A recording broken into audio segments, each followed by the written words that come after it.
Yo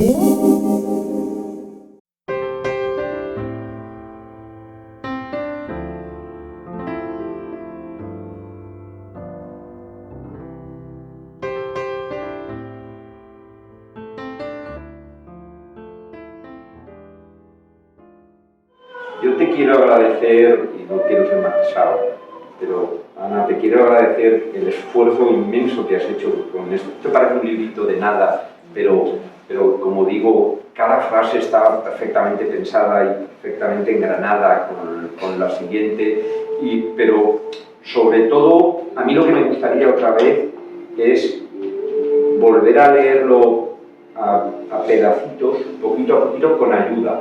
No solo con la ayuda de toda la extraordinaria selección desde Querquillón, Cabezón, Morales, Encinas, Delgé, Dufay, Gombert, Susato, todo lo que nos ofreces.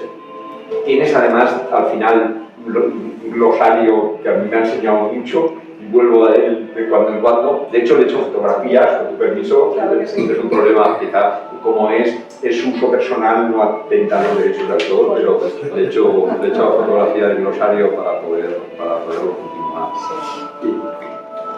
Y esto es lo que nos trae Ana hoy, lo que a mí me nace del corazón decir. Dicho lo cual, y antes de darte la palabra, os diré que en realidad no habéis venido a escucharme a mí, habéis venido a escucharle a ella y sobre todo habéis venido a ser testigos. Ana. Sí. Bueno, pues en primer lugar, dar las gracias a mi admirado catedrático de Santes, profesor de Santes. Soy Manolo. Bueno, pero vaya a la cátedra por delante. Y en segundo lugar, pues claro, por supuesto todos somos amigos, todos los que estamos aquí, o somos amigos, compañeros o familia o representantes de familia, de rama de Villena, rama de Saras, y de Alicante, compañera Nuria del instituto, en fin, pues Vicente, María Luisa, bueno, y por supuesto don Mario como director de la biblioteca, que hace un papel genial, subdelegado de defensa, indudablemente la autoridad militar máxima que tenemos en este momento con nosotros, y muy agradecida Beatriz, mi prima Belén, muy agradecida María y Jorge, amigos, en fin, amigos todos, muy agradecida primero por acompañarme en este momento, ¿no? Y me siento muy honorable de poder depositar mi libro en esta biblioteca, o sea, un depósito que no es depósito, efectivamente, que es donación. Entonces distinguimos entre comodato, depósito y donación. Desde el punto de vista civil. Entonces, bueno, pues yo creo que es un privilegio que mi libro joven pueda permanecer al lado de los libros mayores y que efectivamente, y además siendo, a mí no me extraña cuando has dicho, ¿es posible que pasemos por aquí y escuchemos? Claro, si es un libro musical, ¿cómo lo vamos a escuchar? Cualquier noche de estas pasamos por aquí ya que hay una fiesta, ¿no? A este lo van a recibir uno cuando salió. Gracias también a Vizcaíno y a Alba por estar presentes con nosotros. Y bueno, yo lo que quiero es que la gente que pueda leer el libro, pues disfrute. O sea, el objetivo es disfrutar. Y sobre todo, pues efectivamente, trasladarse a la época, que es el Renacimiento, que a mí me parece la época más majestuosa que hemos tenido a lo largo de la historia, porque de hecho la palabra Renacimiento pues ya significa renacer, o sea, volver a nacer. ¿Y dónde volvemos a nacer? Pues indudablemente al periodo clásico de la antigüedad clásica de Grecia y Roma. Bueno, Grecia en este caso, porque Roma sabemos que es una indicación. Pero yo creo que trasladarnos a esa época y saber que todo está relacionado con esa época, incluso el sistema de gobierno que tenemos, mejor o peor, pero está también bien en ese periodo, ¿no? O sea, a mí me parece que es hacer un partido, como yo le digo a los alumnos, un partido de tenis con la historia continuo, y entonces estamos en el clasicismo, pero es que volvemos otra vez a la época clásica, y es que estamos en el barroco, y la teoría de los afectos también nos lleva otra vez a Lethos, griego. Entonces, es que estamos continuamente haciendo el partido de tenis con la historia, ¿no? Pero con esa historia, o sea, es decir, con la antigüedad clásica de Grecia. A mí eso me parece maravilloso y sobre todo yo creo que la combinación de la historia, o sea, no la combinación en el sentido de terminar, sino en el sentido de momento culmen, a mí me parece que fue el 16, sin duda alguna.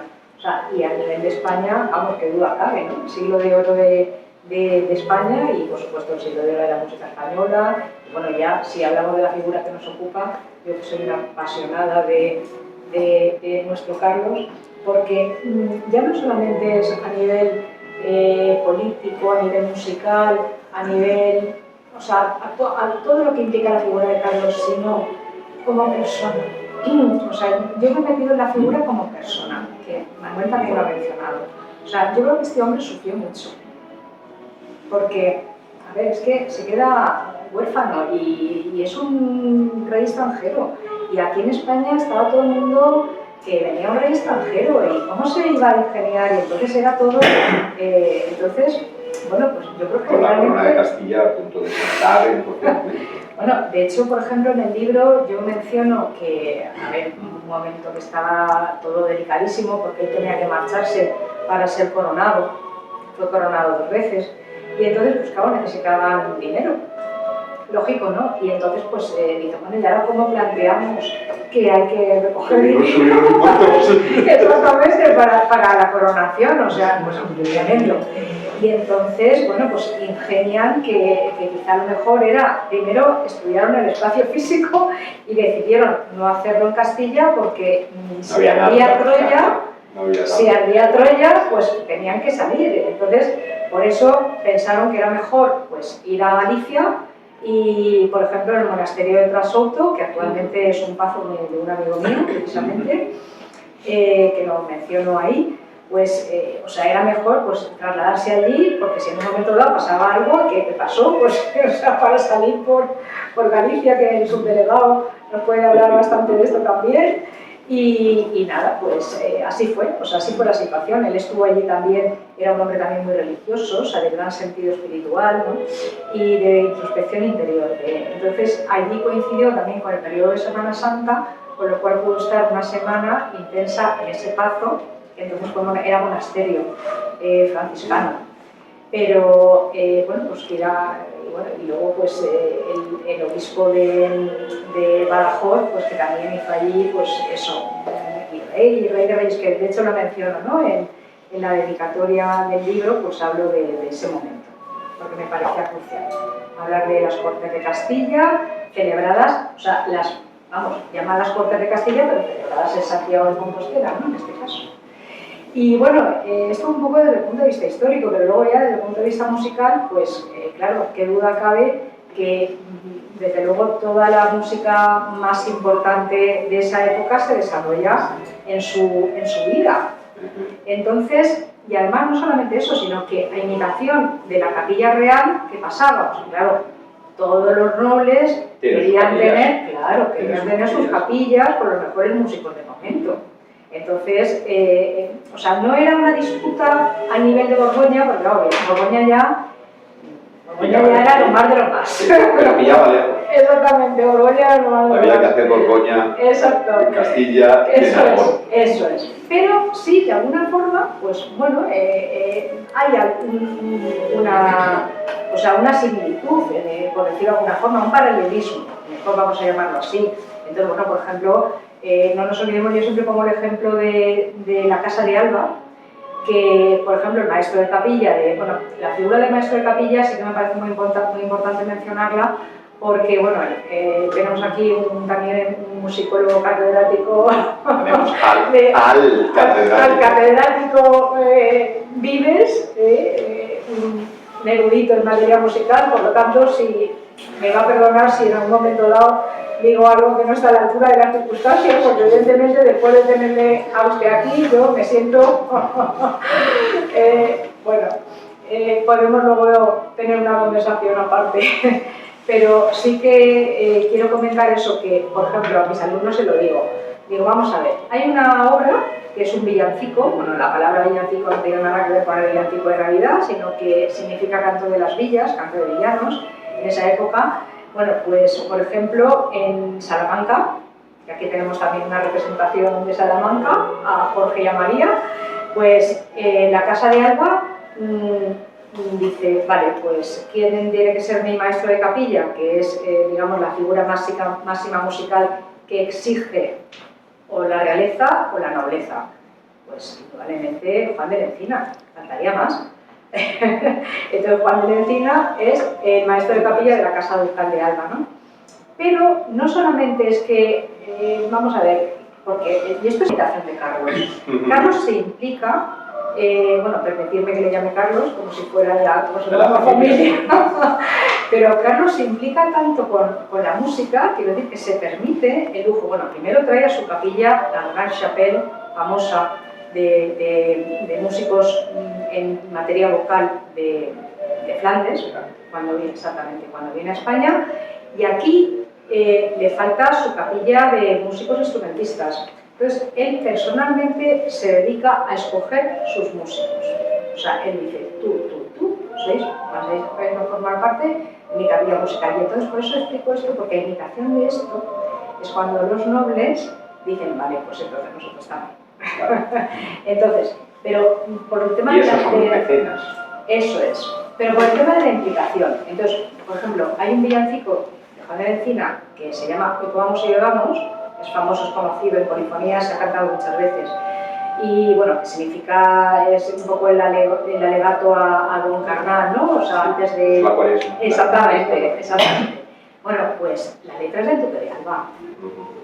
Quiero decir, la música de Juan de la Encina, pero la letra del Duque de Alba. ¿Por qué? Pues porque se implican. Y de hecho, hay algo también muy curioso, que cuando tengáis oportunidad de poder tener en vuestras manos un libro de esa época, ¿no? Porque los libros del Renacimiento son maravillosos, todos están dedicados. Entonces, dedicado a, pues eso, al Duque de Alba o dedicado al Duque de Osuna, o sea, porque, o de Infantado. ¿Por qué? Pues porque ellos, digamos, en agradecimiento a estar en esas capillas, pues dedicaban a sus mentores los libros. Querido Don Víctor, es para mí un honor dedicarle mi libro, El reinado de Carlos I y la música en el 5º centenario de la primera vuelta al mundo. Inicio esta dedicatoria que, a juicio de la que suscribe, referencia plenamente las bondades de su figura, con una cita de don José de Saramago que reza así: hay que recuperar, mantener y transmitir la memoria histórica porque se empieza por el olvido y se termina en la indiferencia. En este original lugar que esta noche frecuentamos, concibo al ilustre don Biblio y a su mentor, el insigne y admirado profesor de Santes, interpretando a dúo una bella melodía que lleva por título La Biblioteca de los Pueblos Felices. Y para concluir, le haré una íntima confesión a don Biblio. En palabras de Stendhal, fueron las otras artes las que me enseñaron a escribir. Afectuosamente, Ana Esteban, en Alicante, a 28 de septiembre de 2022, y hay una nota. En señal de agradecimiento a don Biblio y al profesor de Santes, llevo a cabo con mucho agrado esta donación. Muy bien.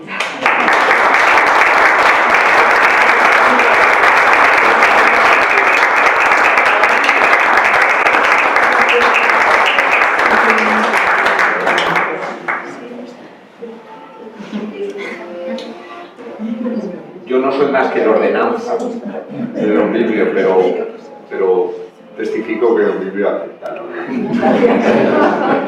Así que vamos a proceder a integrar el libro en la biblioteca, además en una edición maravillosa. Muchísimas gracias.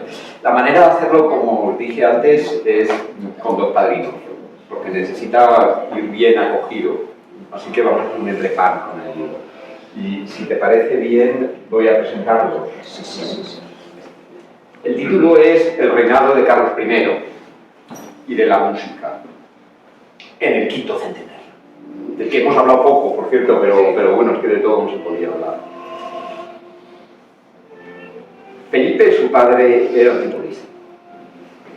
Era un tipo muy culto, muy formado, venía hijo de emperadores.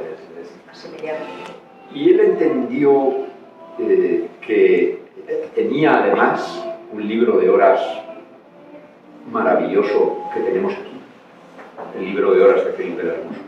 Pero él entendió muy bien desde el principio cuál era la visión de su hijo. Y quiso para su hijo el mejor libro de horas de la historia. Así que ordenó, normalmente los libros de horas se encargaban a monjes o a monjas. Y sabéis que se les daban 15 años. Se encargaba el día de nacimiento y después de 15 años el libro estaba acabado y entonces el libro se entregaba al infante porque entraba en la mayoría de edad y ya era capaz. Era capaz ya incluso de hacer sus propias oraciones, cosa que por cierto chocaba mucho con la doctrina de la época de la Iglesia y eso acabó al final con los libros de horas. A diferencia de la tónica general, Felipe se dirigió a los grandes pintores flamencos de la época, a todos. Y a todos les encargó, a cada uno de ellos, por eso sabemos perfectamente cada página, quién hay detrás. A todos se les dio un encargo de 15 años para confeccionar este libro, este facsímil. El libro está en la Biblioteca Nacional. Justo antes de la COVID, la obra original estaba bastante deteriorada y hubo que restaurarla. Y entonces la Biblioteca Nacional hizo una exposición del libro Horas de Carlos V durante 6 meses, una cosa absolutamente maravillosa. Así que hoy ya está restaurado. Y este es un ejemplar absolutamente fiel. Os voy a presentar cualquier página, y en cualquier página, perdonadme que me extienda un poquito aquí, vais a entender qué había detrás de la orden de Felipe. El poder y la sabiduría. El poder y la sabiduría. El oro y el lapislázuli. Oro y lapislázuli. Oro y lapislázuli. Oro y lapislázuli. Todo el libro viene traspasado por el poder y por la sabiduría. Lapislázuli, oro. Cualquier página. Es uno de los libros más maravillosos que yo he podido encontrar.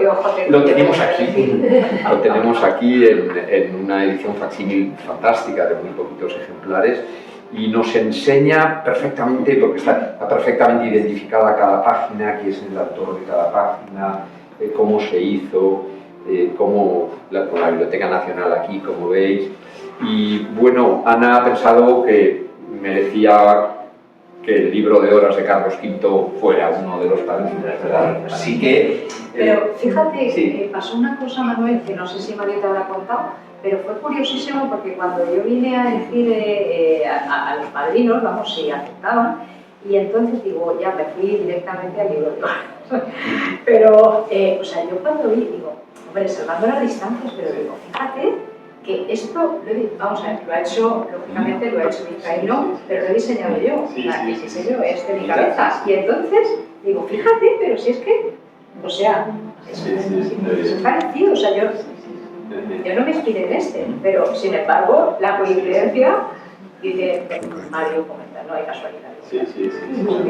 Pero fíjate, cuando uno penetra en el libro de horas de Carlos V, se da cuenta enseguida de que el oro y el lapislázuli nos está enfrentando directamente al poder y a la creencia, y al poder y a la religión, y al poder y a su fe. Y la verdad es que es maravilloso. Muy bien, enhorabuena. Pues aquí lo tenemos. Acaba aquí. Mirad, sabéis que la segunda parte es la primera vuelta al mundo. Entonces, los atlas son los que permiten desde la época de torneo pues poder navegar, mejor que tú, para saberlo. Pero los atlas eran imposibles de manejar. O sea, aquí tenemos muchos atlas. Uno de ellos, por ejemplo, el atlas de Jansonis, que refleja la tragedia de los libros, porque ha sido despedazado. Las láminas las arrancaron para enmarcarlas y venderlas aparte, y quedó lo que quedó, pero lo tenemos ahí para que, sobre todo cuando vienen los niños, pues hacerles ver que está vivo, aunque está muy malito, ¿verdad? Pero un alemán llamado Lothier, en el año ya avanzado, en 1762, es capaz, tiene ya la tecnología y la posibilidad de hacer un atlas que es el primer libro de viajes de la historia. El primer libro de viajes de la historia, en una edición original que apabulla, con el mapa. Yo voy a pasarlo muy rápidamente, pero para que veáis por qué lo ha elegido Ana, con el mapa terrestre, con el mapa celeste, perfectamente pintado a mano, con unos moldes que yo no sé cómo era capaz de hacer esto, ¿verdad? Después vienen los continentes. Los continentes, sabéis que los atlistas tenían todos cada cosa que ponían las listas tenía una justificación, no se ponen las cosas porque sí. El primer continente, por lo tanto, es Europa. Quizás debería ser Asia o África, pero es Europa, y aquí lo tenéis, con una pulcritud, y bueno, los que lo veis ahí al final, luego si queréis os acercáis. Después de Europa, pues es Asia, ¿verdad? Después de Asia llega a África, aquí lo tenéis, África. Y después de África llega América, hay 4 continentes, estamos en 1762. Por cierto, mirad América. Hay que decir las cosas, ¿eh? Unos llegaron más tarde, otros llegaron antes, ¿verdad? Bien, esto era América en 1762. Y ahora llegan los estados. Pero la pregunta siempre es, un alemán, entonces no estaba Alemania todavía, pero bávaro, probablemente Lothier era bávaro, ¿cuál es el país que va a poner en primer lugar en 1762? Yo cuando lo pregunto, pues me dicen Francia.